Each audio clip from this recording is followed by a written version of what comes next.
আমরা সালাম দিব হচ্ছে এইখানে এইখানে এই ছিদ্র বরাবর ভিতরে হচ্ছে রাসূল সাল্লাল্লাহু আলাইহি ওয়াসাল্লামের রওজা। পুরুষরা আসেন, পুরুষরা, মহিলাদেরকে এখানে যাইতে দেওয়া হয় না, তো আপনারা দেখলে বুঝবেন না। একটু আপনারা সাইডে থাকেন।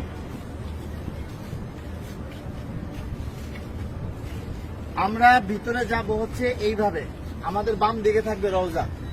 রওজা থাকবে কি বাম দিকে। ভিতরে কথা বলার কোনো সুযোগ নাই, বেশি সময় দাঁড়ায় থাকারও সুযোগ নাই। প্রথম দুইটা ছিদ্র থাকবে, যে দুইটা ছিদ্রের ভিতরে কোনো কিছু নাই। কবরের জায়গা ফাঁকা আছে, এখানে হযরত ঈসা আলাইহিস সালাতু ওয়াস সালামকে দাফন করা হবে। ওই পাশে হচ্ছে হযরত ইমাম মাহদিকে দাফন করা হবে। তো এই যে প্রথম দুইটা ছিদ্র ফাঁকা, এখানে অনেকে দেখবেন সালাম দিতেছে, ভিড় লেগে আছে। এখানে সালাম দিব না, আমরা সালাম দিব হচ্ছে এইখানে এইখানে এই ছিদ্র বরাবর ভিতরে হচ্ছে রাসূল সাল্লাল্লাহু আলাইহি ওয়াসাল্লামের রওজা। এই জায়গায় সালাম দিব, দেখবেন যে এরকম যেই ছিদ্রটা, এইটার সাথে কিন্তু কোনোটার মিল নাই, ঠিক আছে? এই বরাবর নবীজিকে সালাম দিতে হবে। রাসূল সাল্লাল্লাহু আলাইহি ওয়াসাল্লাম এখানে জীবন্ত অবস্থায় শুয়ে আছেন, ডান কাত হইয়া, নবীজির মাথা এদিকে, পা হচ্ছে এদিকে, ঠিক আছে? রাসূল শুয়ে আছেন, উম্মতের সালাম গ্রহণ করতেছেন, হ্যাঁ, সরাসরি সালাম গ্রহণ করতেছেন। তারপরে এখানে আবু বকর রাদিয়াল্লাহু আনহুর কবর, এই বরাবর এখানে আবু বকর রাদিয়াল্লাহু আনহুকে সালাম দিতে হবে। কিভাবে সালাম দিব? নবীজিকে কিভাবে দিব? আসসালাতু ওয়াসসালামু আলাইকা ইয়া রাসূলুল্লাহ, আসসালাতু ওয়াসসালামু আলাইকা ইয়া হাবিবাল্লাহ। যতটুকু বেশি আমরা পারি বলার চেষ্টা করব। সালাম দেওয়ার সবচেয়ে সুন্দর সময় হচ্ছে রাত্রে 10:30টার পর থেকে নিয়ে রাত্রে 1টা-2টা পর্যন্ত ফাঁকা থাকে, ভিড় থাকে না।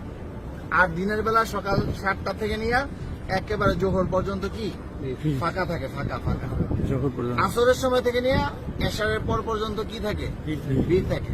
যত বেশি পারেন নবীজিকে সালাম দিবেন। যদি সালাম কবুল হয়ে যায়, আল্লাহ নবী বলতেছেন যে আমার রোজায় যে সালাম দিল তার উপরে, আমার উপরে ওয়াজিব হয়ে যায় তার জন্য হাসরের ময়দানে সুপারিশ করা। আমার সালামটা যদি গ্রহণ করেন নবীজি, তাহলে আমাদের এইটা নাজাতের উসিলা হয়ে যেতে পারে। যাই হোক, বলতেছিলাম এই বরাবর আবু বকর রাদিয়াল্লাহু আনহু, আবু বকর রাদিয়াল্লাহু আনহু মাথা এদিকে, পা এদিকে। নবীজির মাথা এখানে, রাসূলের পা এই পর্যন্ত আসছে। রাসূলের শরীরের ওই পাশে হচ্ছে কি আবু বকর রাদিয়াল্লাহু আনহু। আবু বকর রাদিয়াল্লাহু আনহু ঘাড় বরাবর হচ্ছে হযরত ওমর রাদিয়াল্লাহু আনহু, উনি আরো ওই পাশে, ঠিক আছে? নবীজি এখান থেকে এভাবে শোয়া, রাসূলের পরে হচ্ছে আবু বকর রাদিয়াল্লাহু আনহু শোয়া, তারপরে হচ্ছে হযরত ওমর রাদিয়াল্লাহু আনহু। এইখানে হযরত ওমর রাদিয়াল্লাহু আনহুকে সালাম দিতে হবে।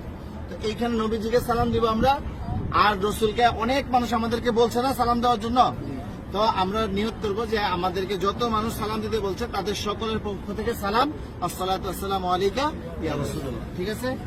তারপর আবু বকর রাদিয়াল্লাহু আনহুকে সালাম দিব, হযরত ওমর রাদিয়াল্লাহু আনহুকে সালাম দিব।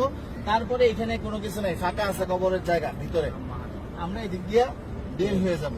এটা হচ্ছে পুরুষদের যে কোনো সময় খোলা আছে সালাম দেওয়া। আর মহিলাদেরকে ঠিক রওজার পিছন দিক দিয়ে দিবে সালাম দেওয়ার জন্য একদিন। কথা বুঝতে পারছেন? একদিন সুযোগ আসবে রিয়াজুল জান্নাহ নামাজ পড়ার জন্য, এবং সালাম দিবেন রওজার পিছন দিক থেকে। আর মহিলারা বাহির দিয়া প্রতিদিনই সালাম দিবেন আপনারা বাহির থেকে, হ্যাঁ? এই পাশে আসেন।